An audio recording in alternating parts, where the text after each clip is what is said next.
So here you can see the oil on the pulley.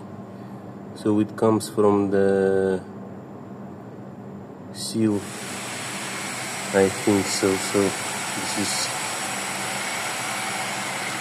and you can see the traces of compressor oil here as well, like everywhere.